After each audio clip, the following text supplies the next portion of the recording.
지난주에 예루살렘에 이제 도착한 바울이 자신이 좋지 않은 편견 때문에 유대인들로부터 굉장히 미움을 받고 있다는 사실을 알게 됐죠. 그리고 다른 사람들, 자기가 이 오해를 통해서 미움을 받고 있기 때문에 나시린 서원을 한 4명의 사람들과 함께 이 정결 예식을, 또 머리를 깎는 그 일에 바울이 돈을 대주고, 또 사람들의 그 불신의 마음을 불식시키기 위해서 함께 이제 성전으로 가게 됐어요. 그런데 그곳에서 바울을 전에 본 적이 있었던 소아시아의 지역 사람들이 성전에서 바울이 어떤 사람들이랑 함께 성전에 올라가는 것을 봤어요. 그리고 유대인들이 아니 어떻게 이방인을 성전에 데리고 올 수가 있어? 그렇게 하면서 이제 뭐라 그러죠? 혼란을 일으킨 거예요. 성전 안에 혼란을 일으켰어요. 그래서 이제 바울이 이 유대인들의 손에 잡히게 되었죠. 그리고 결국에는 막 두들겨 맞다가 결국 바울이 자신을 때리고 있는 그 사람들을 통해서 빠져나갈 수 있는 길을 하나님께서 만들어 놓으세요. 그 길이 누구였어요? 로마의 천부장이, 아주 지금으로 따지면 연대장 정도 되는 사람이죠. 그 천부장이 이 바울을 보고서, 그렇게 막고 있는 바울을 보고서 바울을, 이게 도대체 무슨 일이 일어나고 있는 거야? 성전에 들어가서 바울을 데리고 감옥으로, 병영 안에 있는 감옥으로 바울을 데리고 갑니다. 그런데 감옥으로 가는 그 와중에 바울이 천부장을 설득해서, 그리스 말로 설득해서 제가 지금 이 사람들 앞에서 한 말씀 하고 싶습니다 라고 이야기를 해요. 그러면서 유대인들을 향해서 히브리어로, 여러 가지 언어에 능통했던 바울이었던 것 같아요. 바울이 히브리어로 유대인들에게 자신의 삶의 여정에 대해서 쭉 이야기를 합니다. 다메섹 도상에서 내가 예수님을 믿는 사람들을 잡으러 가는 그 길에 예수를 만나 그의 인생이 완전히 뒤집어졌다는 그 이야기를 하게 돼요.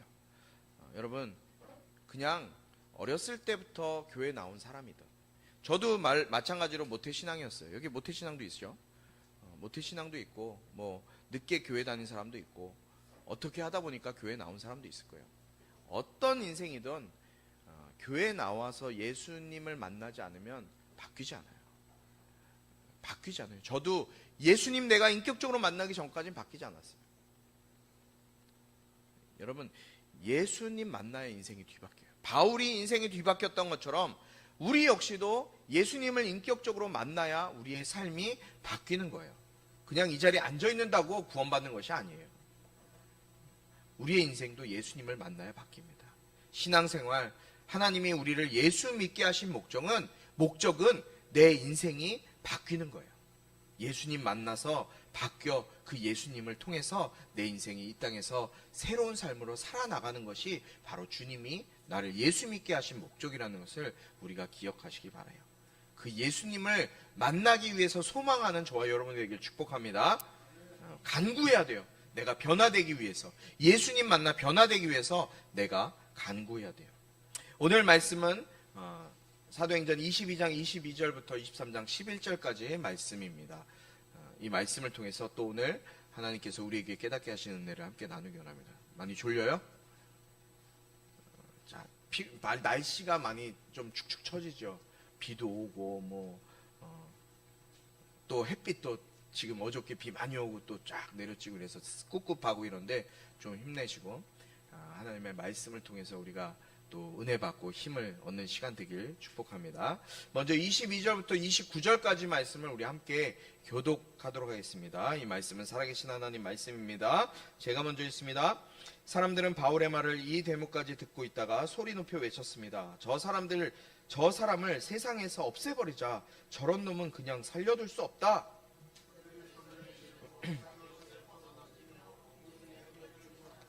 천부장이 바울을 병영 안으로 들이라고 명령했습니다. 그는 사람들이 왜 이처럼 바울에게 소리를 지르는지 알아내려고 그를 채찍질하고 신문하라고 지시했습니다.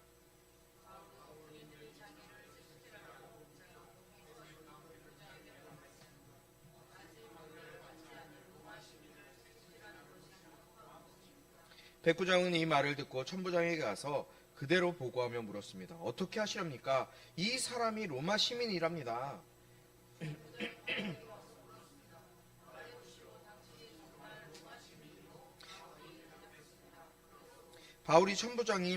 그러자 천부장이 말했습니다. 나는 많은 돈을 들여 로마 시민권을 얻었어. 그러자 바울이 대답했습니다. 나는 태어나면서부터 로마 시민이었어.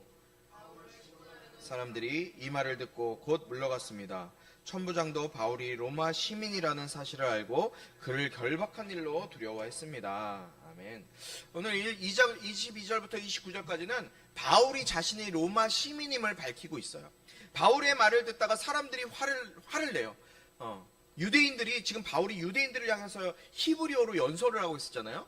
나는 당신들보다 더 율법을 지키고 열심히 신앙생활했고 하나님에 대한 열심이 당신들보다 더 많았던 사람이에요. 그런데 그러한 내가 예수님을 만나러 예수님을 전하는 사람들, 예수 믿는 사람들을 감옥에 가두기 위해서 가던 도중에 진짜 그 예수님을, 부활하신 예수님을 만났어.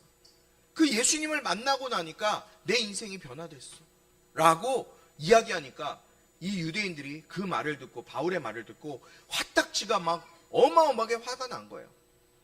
그 화가 나니까 이 유대인들이 이 바울을 내가 살려둬선 안 되겠다. 이 사람 그냥 둘 사람 아니네. 살려둬선 안 되겠다 라면서 소리를 지르면서 난동을 일으키게 된 거예요. 지금 그 사람들 앞에 막 바울이 이야기하고 있음에도 불구하고 막 소리를 지르니까 천부장이 사람들이 도대체 왜 이러지? 도대체 무슨 일이야? 바울에게 왜 이러한 반응을 보이는지 알기 위해서 바울을 채찍질하고 고문하라고 이제 밑에 백부장과 군인들에게 바울을 넘겨주는 거예요. 그러니까 바울이 채찍질 맞을 일을 했을까요? 안 했을까요? 그러니까 안 했어요. 그런데 유대인들 앞에서 유독 바울이 막 사람들이 난동을 피우니까 도대체 당신 정체가 뭐야? 라는 것을 밝히기 위해서 이제 채찍 맞을 일이 남겨져 있는 거예요. 그래서 이제 이 채찍 맞기 위해서 가게 된 거예요. 그런데 바울이 채찍 맞기 전에 자기가 채찍 맞는 게 억울해요? 안 억울해요? 억울하잖아요. 뭐 했다고. 억울했는지 안 했는지 모르겠지만 바울이 백부장, 자기를 채찍질하려고 하는 그 백부장에게 25절에 이렇게 얘기해요. 아직 판결을 받지 않은 로마 시민을 채찍질하는 것이 합법입니까? 라고 백부장에게 얘기해요. 그 무슨 말이에요? 자기가 로마 시민이라는 거예요. 근데 로마 시민을 지금 재판도 하지 않고 채찍을 때리는 게 합법입니까? 라고 물어보는 거예요. 백부장이 이 말을 듣고 깜짝 놀라는 거예요. 그래서 채찍질을 하려다가 백부장이 그냥 멈추고 천부장에게 달려갔어요.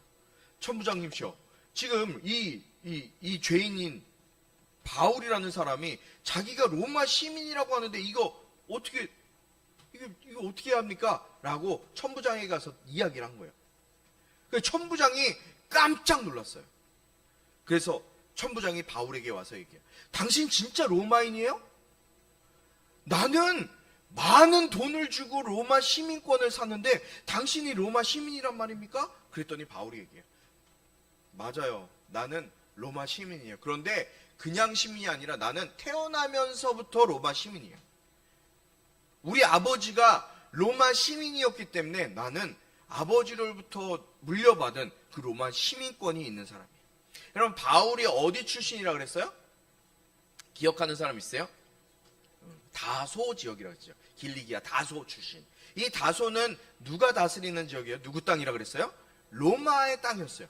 그러니까 이 바울의 아버지도 그곳에서 로마 시민으로서 살았어요. 여러분, 당시에 1세기경에 로마가 어떠한 제국이었는지 여러분들 역사를 공부한 분들은 알 거예요. 고등학교 역사 배웠죠? 기억 안 나죠? 기억나요, 안 나요? 고등학생들. 한국사만 했어요? 아유, 아쉽네요. 역사를 좀 배우세요. 이 역사에 보면은 1세기경에 로마가 어마어마한 영토를 차지해요. 그래서 전쟁 나갈 때마다 로마가 대승을 거둬요. 페르시아 이후에 헬라 문화가 들어올 때까지 로마가 거대 제국을 건설하는데 로마가 했던 일들이 있어요. 자기들이 정복한 땅은 자기들의 반항하지 않으면 그 땅을 그대로 살 수 있도록 해준 거예요. 그러나 로마 시민들, 자기네 원래 자국민들, 너무너무 거대한 땅이기 때문에 자기의 로마 시민들에게는 많은 특권과 또 권리를 주었어요. 그러니까 로마 시민이란 얘기는 헬라어를 쓰면서, 당시에 코인의 헬라어라고 말씀드렸죠.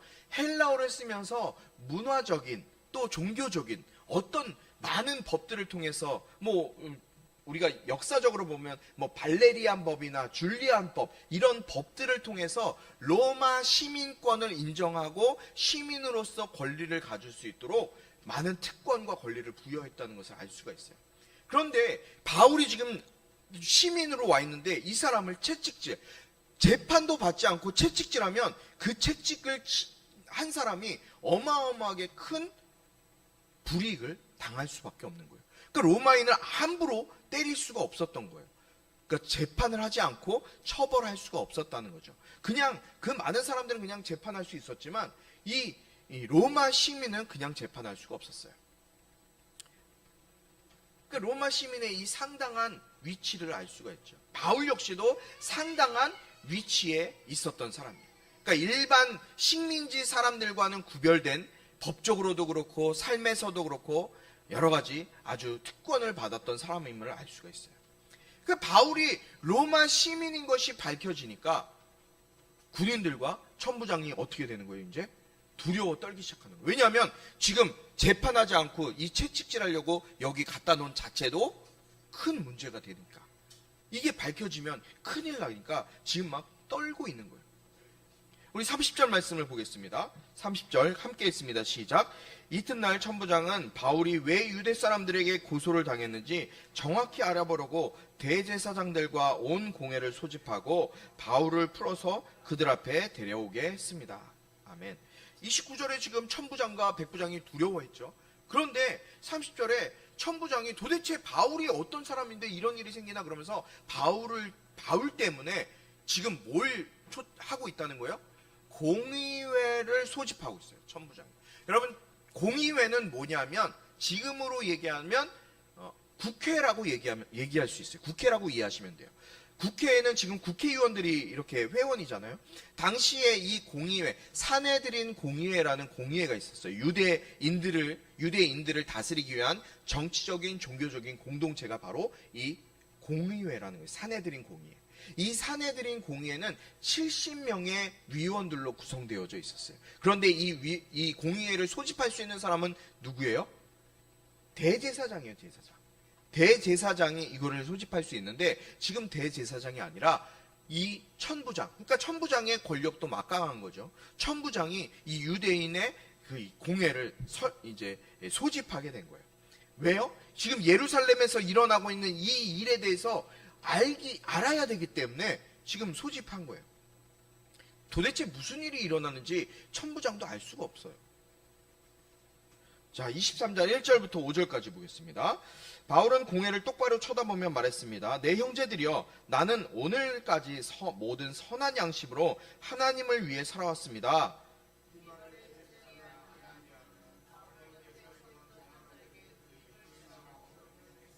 그러자 바울이 그에게 말했습니다. 하나님께서 당신을 치실 것이요, 당신은 회칠한 무덤과 같소. 당신은 거기 앉아 율법에 따라 나를 심판하면서 도리어 당신 자신은 율법을 어기고 나를 치라고 명령하고 있지 않소.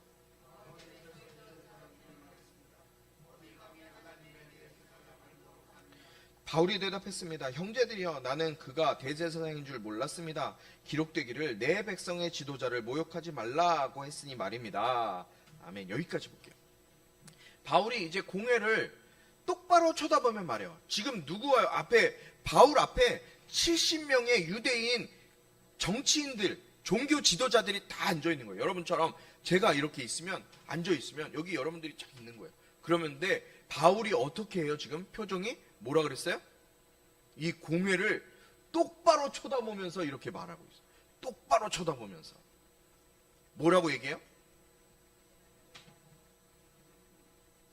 형제들이요 라고 말해요.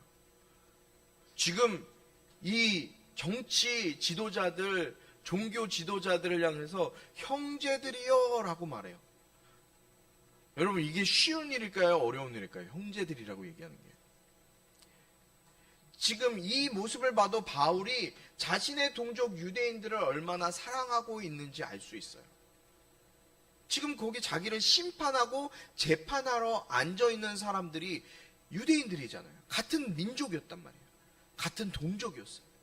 바울이 그래서 그 로마서에 보면 자기가, 지난번에도 봤지만 자기가 이 유대인들이 지옥 가는 거, 한 예수 믿지 않고 지옥 갈 수밖에 없게 되는, 그렇게 되지 않기 위해서 내가 그러면 지옥 가는 게 좋겠습니다 라고 주님 앞에 고백하잖아요. 자기 민족을 너무너무 사랑했던 거예요. 내 형제들이여, 나는 오늘까지 모든 선한 양심으로 하나님을 위해 살았습니다 라고 고백해요. 나와 당신들은 모두가 다 하나님의 자녀들입니다.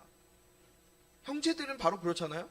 한 핏줄 안에 하나 된 자매 형제라는 거잖아요. 나와 당신들은 하나님의 자녀들입니다. 나는 지금까지 선한 양심으로 하나님을 위해 살아왔습니다 라고 고백해요. 나는 지금까지 정말 하나님 앞에 범죄하지 않았습니다. 여러분은 어떤 양심으로 살아가세요? 여러분은 이 세상을 살아갈 때 어떤 양심으로 살아가세요? 내 양심으로 살아가세요? 하나님 앞에 부끄럽지 않은 양심? 아니면 하나님 앞에 부끄러운 양심으로 살아가세요? 저와 여러분 가운데 이런 양심의 고백이 있어지게 되길 주님의 이름으로 축복합니다. 나는 하나님 앞에 범죄하지 않았습니다 라는 고백을 하는 거예요. 이 말을 들으니까 이 대제사장 아나니아가 뭐라고 얘기해요? 저 입을 치라 라고 얘기를 해요. 바울의 저희 하나님 앞에 떳떳하게 선하게 살았습니다 라고 얘기한 바울의 입을 때려라 라고 얘기해요. 여러분, 이 아나니아라는 이 대제사장은요, 헤롯 대왕 알죠? 헤롯. 예, 헤롯의 몇 명 제가 말씀드렸어요. 그 헤롯 빌립의 동생이에요. 이 헤롯 대왕로부터 관직을 받아서 대제사장으로 임명된 사람이에요. 그러니까 이 아나니아라는 대제사장이 있었던 이 시대가요, 단적으로 보면 종교적으로 굉장하게 타락한 시대가 바로 이때예요. 왠지 알아요? 제사장과 대제사장은 어떤 사람이 하는 걸까요? 대제사장은요, 하나님께서 레위인, 세우신 하나님의 그 레위 민족 가운데 대제사장 민족 족속들 가운데서 임명하게 되어 있어요. 그러니까 이거는 대제사장과 제사장의 직분을 돈으로 사는 게 맞아요? 틀려요? 있을 수 없는 일이에요. 종교적으로 보면. 정통 유대인들이 봤을 때도 대제사장의 직분을 돈으로 산다는 것은 말도 안 되는 일이었다는 거예요. 이 기간이 성직과 모든 정치적인 것에 가장 악화되어 있는, 더럽혀진 시기가 바로 이 시대였던 거예요. 그러니까 이 아나니아는 돈이 많으니까 대제사장직을 그 헤롯 대왕으로부터 임명받아서 산 거예요. 그러니 어떻게 해야 되겠어요? 자기가 낸 돈이 있으니까 어떻게 해야 돼요? 냈으면 어떻게 해야 돼요? 어떻게 해야 돼요? 내면 그냥 낸 걸로 만족해요? 어떻게 뽑아내야 될 거 아니에요. 뽑아내야 되잖아. 내가 투자를 했으니까 뽑아내야 될 거 아니에요. 그러니까 굉장하게 이 아나니아 대제사장이 부정축제를 하면서 재물과 폭력을 가지고 심지어 암살하는 일까지 일삼았어요. 그리고 자기를 세워준 사람이 누구예요? 헤롯, 이 로마에 붙어있는 사람이었기 때문에 모든 일을 친로마 정책으로 일관을 하면서 66년도, AD 66년도에 로마에 대항하기 위해서 일어났던 어떤 실제적인 쿠데타가 있었어요. 유대 민족 안에. 그런데 그 유대 민족 안에 일어났던 그 쿠데타 가운데 수로에 숨어 있다가 자기가 지금 누구 편이에요? 로마 편이잖아요. 그러니까 로마인들에게 대항하기 위해서 일어났던 유대인들의 그 쿠데타에서 살아남기 위해서 수로에 숨어 있다가 반란군에 잡혀서 죽임당하고 수로에 그 시체가 버려지는 일을 당한 사람이 바로 이 아나니아 대제사장이에요. 3절에 보니까 뭐라고 돼 있어요? 바울이 뭐라 그래요? 바울이 그에게 말했습니다. 하나님께서 당신을 치실 것이요, 당신은 회칠한 무덤과 같소. 당신은 거기 앉아 율법을 따라 나를 심판하면서 도리어 당신 자신은 율법을 어기고 나를 치라고 명령하지 않고 있소. 바울은 이 아나니아를 잘 알지는 못했어요. 그런데 아나니아가 어떤 삶을 살아가고 있는지를 예언한 거예요. 뭐라고 예언했어요? 회칠한 무덤 같다라는 거예요.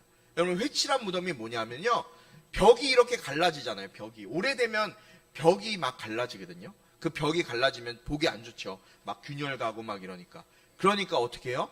그 금 가고 이런 벽을 깨끗하게 보이게 하기 위해서 석회를 이렇게 칠하게 돼요.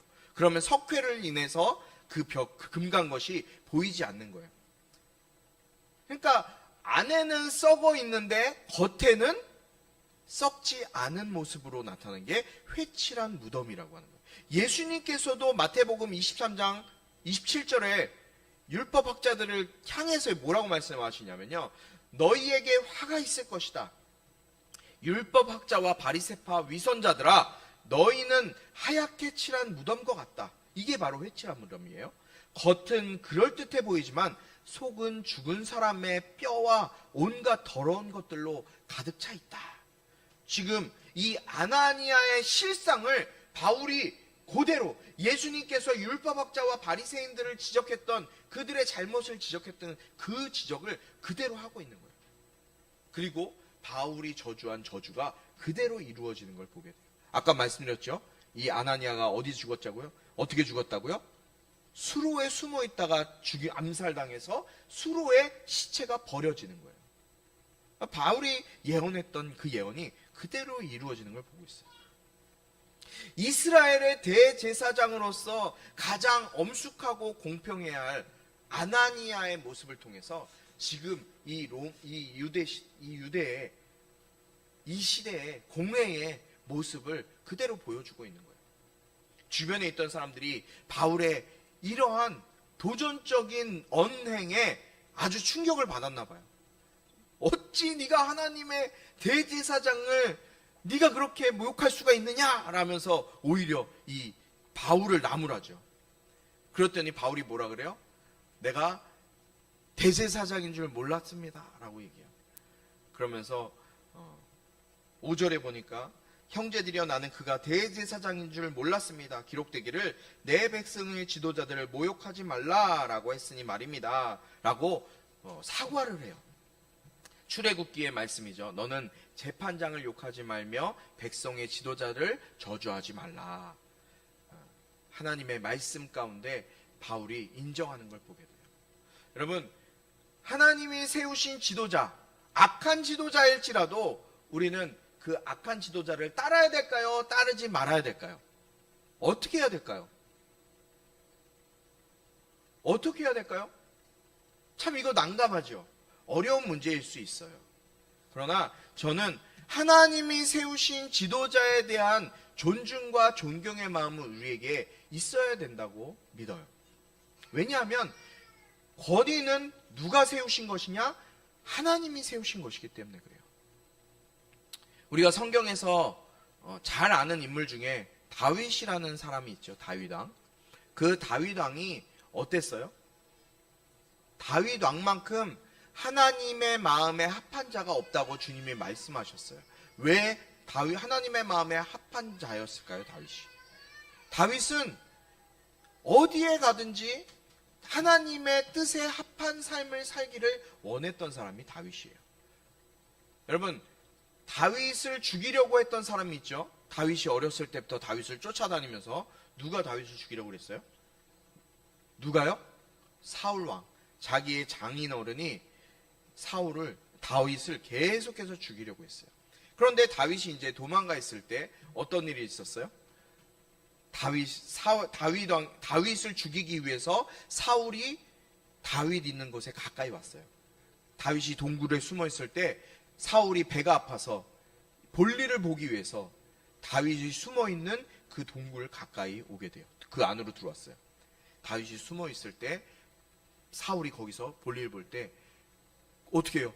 다윗 왕이시여. 다윗의 주변에 있는 사람들이 그랬잖아요. 지금 사울을 치지 않으면 당신 다윗이 어려움을 당할지 모릅니다 라고 얘기를 했어요. 그런데 다윗이 사울을 쳤어요? 싹 가서 사울의 옷자락만 싹 칼로 살짝 베어와요. 그런데 그 사울의 옷자락을 벤 그것만으로도 다윗이 하나님 앞에 회개해요. 하나님이 세우신 하나님의 사람을 내가 어찌 해야 할 수 있겠습니까? 라는 마음으로 다윗이 너무너무 힘들어요. 그런 모습을 통해서 하나님이 다윗을 내 마음에 합한 자라고 말씀하셨던 거예요. 사랑하는 우리 꿈꾸는 교회 성도 여러분, 하나님이 세우신 권위, 영적인 권위와 또 모든 권위에 있어서 우리는 순종하고 존중할 수 있는 마음이 있기를 주님의 이름으로 축복합니다. 교회 안에도 영적인 권위가 있어요. 하나님의 질서가 있어요. 우리는 그 질서 안에서 살아가야 해요. 아무리 제가 나이가 어릴 수도 있고 또 높을 수도 있지만 어리더라도 하나님께 세우신 권위에 여러분들이 순종하기 때문에 이 자리에서 제 말씀을 듣고 있는 줄 믿습니다. 6절부터 우리 10절까지 말씀을 함께 읽어보도록 하겠습니다.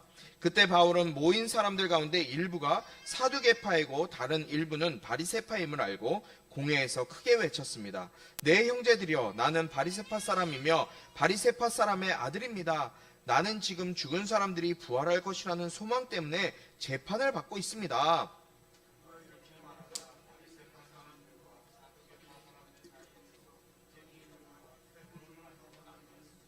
사두개파 사람들은 부활이 없으며 천사나 영도 없다고 주장하는 반면 바리새파 사람들은 그 모든 것을 인정했기 때문입니다.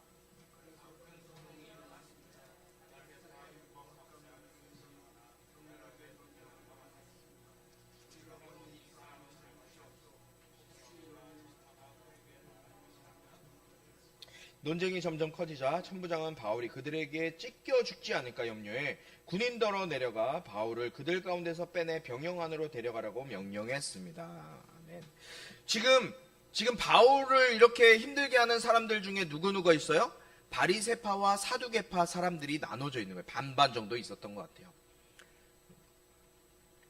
이 사내들인 공회를 구성하는 많은 사람들 가운데 바리새인과 사두개인으로 구성되어 있는 걸 보게 돼요. 이들은 서로 다른 이념과 사상을 가지고 신앙생활을 했던 사람이에요. 하나님을 믿었던 사람이에요.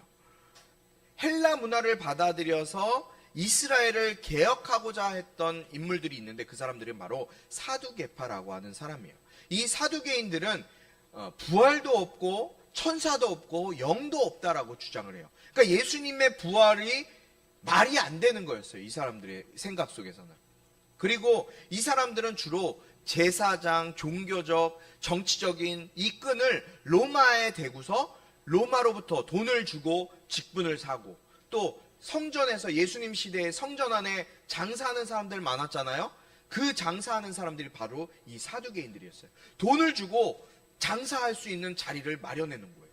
그리고 돈을 벌고, 그러니까 정치와 세속적으로 결탁되어 있는 사람들, 아주 세속적인 종교인들이 바로 이 사두개인들이었어요. 친로마 성향의 사람들. 그리고 바리새인들은 형식적인 율법주의자였어요. 그러니까 내 삶은 어떻게 돼도 내가 어떤 삶을 살아도 겉으로 보이는 모습만 거룩해 보이면 돼 라고 생각하며 살았던 사람들이 이 바리새인들이었어요. 속은 썩었어도 겉은 경건한 척하는 율법으로 아주 부패했던 그런 사람들이 바로 바리새인들이었어요.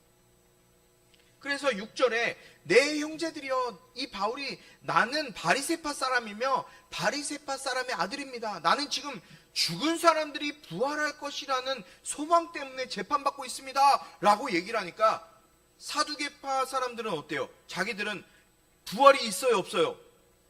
부활이 없다고 믿는데 지금 부활이 있다고 얘기하고, 바리새인들은 부활이 있는 게 맞는데 뭔 소리 하는 거야? 바리새인들 입장에서는 바울의 말이 맞는 거예요. 그러니까 바울은 죄가 없는데 바리새인들이 얘기하고 사두개인들은 무슨 소리야, 말도 안 돼, 그러면서 막 두 개의 이 집단이 서로 싸움이 일어나게 된 거예요. 다툼이 일어나고 이제 그곳에서 막 난리가 난 거예요. 천부장이 이 모습을 보고 나서 바울이 어떻게 돼요? 찢겨 죽일까 염려해서 바울을 이 병영 안으로 데려가라 라고 명령을 하게 돼요. 하나님께서 다시 한번 바울을 살려주시는, 보호하시는 모습을 보게 되는 것이에요. 여러분, 왜 바울을 하나님께서 이 이방 사람들로부터 보호해 주셨을까요? 왜 바울을 이방 사람들로부터 또 유대인들로부터 죽지 않고 어려움 당하지 않고 왜 보호해 주셨을까요? 그 답이 11절에 나와 있어요. 오늘 말씀의 하이라이트입니다. 자, 잠에서 깨시고 우리 하이라이트 함께 한 목소리를 합독하도록 하겠습니다. 시작.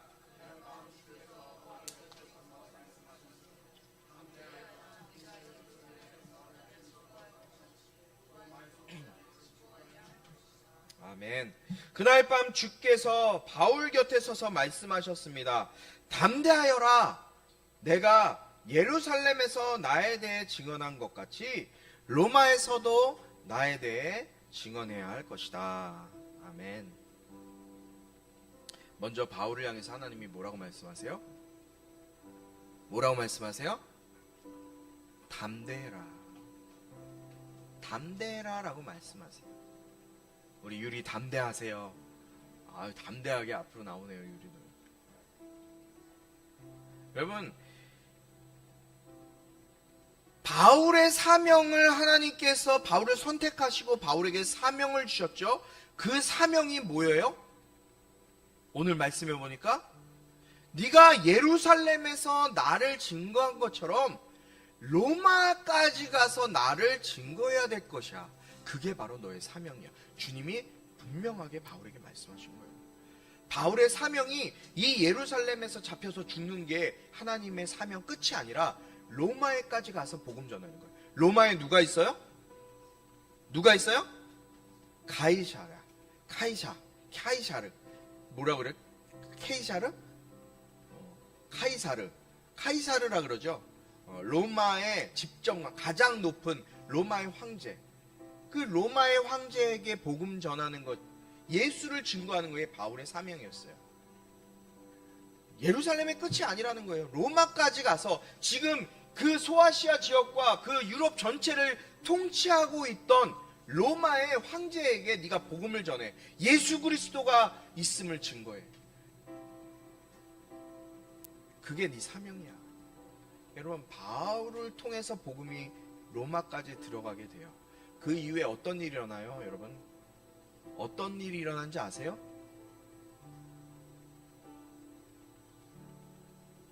바울을 통해서 곧바로 로마가 뒤집어지지 않죠. 로마에 복음이 들어가고 그 이후에 어떤 삶이 있었어요? 유대인들에게, 예수 그리스도인들에게. 여러분, 영화 바울을 한번 기회가 되면 보세요. 유대인들을요 잡아서요, 예수 믿는 그리스도인들이에요.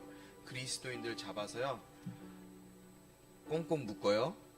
장대에다 꽂아요. 길에다가 세워요. 밤에 불을 지펴요. 사람이 횃불이 되는 거예요. 가로등이 되는 거예요. 다 로마 시내 곳곳에 예수 믿는 사람들을 장대에다 꽂아서 불을 붙여서 죽여요.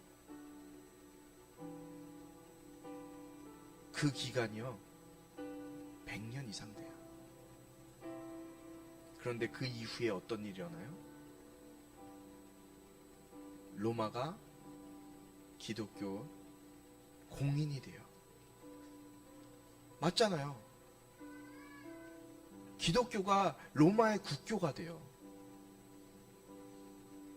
바울의 사명은 로마까지 가서 복음을 전해, 예수를 전해. 그 나라, 거기가 바로 구원되고 그 땅에 많은 사람들이 지금 당장 살아나지 않겠지만 바울을 통해 그 땅에 복음이 증거되는 것, 그것이 하나님의 계획이었다는 거예요. 그러면서 바울의 상황을 하나님께서 위로하세요. 어떻게 위로하세요? 담대하라. 지금 바울 앞에 여러분 앞에 생각을 해보세요. 여러분을 잡아 죽이려고 하는 사람들이 막 벌떼같이 몰려와서 막 소리 지르면서 여러분 싸대기 때리고 막 침 뱉고 계란 던지고 어떻게 될까요? 근데 바울은 이게 한 번이 아니었어요. 2년 전에 고린도에 있을 때 바울에게 하나님이 동일하게 말씀하세요. 18장 9절에 담대하라. 내가 너와 함께함이라. 2년 전에 바울에게 주셨던 그 말씀을 오늘 동일하게 주고 계세요. 왜요? 왜요? 주님이 우리에게 맡겨주신, 내가 감당해야 할 일이 우리에게 있기 때문에, 여러분 각자에게 여러분이 감당해야 할 하나님의 뜻과 계획이 있기 때문에, 여러분 거기서 멈춰있고 거기서 좌절하고 낙심하지 마. 지금 여기가 힘들고 어렵고 낙심되는 자리지만 이게 끝이 아니야. 그러니 담대해. 왜? 내가 너와 함께 할 거기 때문에. 그래서 우리에게 누굴 주신 거예요? 예수 그리스도를 주신 거예요. 그래서 임마누엘이라는 이름을 우리에게 주신 거예요. 예수님이 이 땅에 탄생하셨을 때 예수의 이름을 뭐라 그러라 그랬어요? 임마누엘이라 하래라. 임마누엘의 뜻이 뭐예요? 하나님이 너희와 함께합니다. 그 하나님이 누구예요? 인간의 몸을 입고 오신 바로 예수 그리스도세요. 예수님이 여러분과 함께하기 때문에 여러분이 아무리 힘들고 어렵고 고난 가운데 있을 때 하나님이 여러분과 함께하기 때문에 담대하라는 말씀하시는 거예요. 오늘 바울에게 지금 네 상황, 너무너무 겁나고 두려워하는 이 상황 가운데서도 담대해. 네가 예루살렘에서 나를 전했던 것 같이 로마에 가서도 나를 전해야 되기 때문에 담대해. 아직 네 사명 끝나지 않았어. 여러분의 사명 끝나지 않았습니다. 여러분은 시작도 하지 않았을지도 몰라요. 하나님의 그 계획 가운데 여러분은 시작도 하지 않았어요. 그렇기 때문에 여러분, 우리는 더 어떻게 해야 돼요? 담대하셔야 돼요. 무엇으로 담대해야 될까요? 예수로 담대하세요. 다른 것 의지하지 마시고 내 힘으로 내 능력으로 할 수 없으니 예수 앞에 나의 삶을 드립니다. 예수께 맡겨드립니다. 주님 앞에 담대할 수 있는 저와 여러분이 되길 주님의 이름으로 축복합니다. 예수 그리스도의 은혜와 하나님 아버지의 극진하신 사랑과 성령의 감화 감동 치유 회복 세워주심의 은혜가 이 시간 예수 이름 붙들고 담대하게 삶을 살아내기로 다짐하는 우리 모든 심령들 가운데, 모든 성도들 가운데 지금부터 영원토록 함께하기를 축원하옵나이다. 아멘.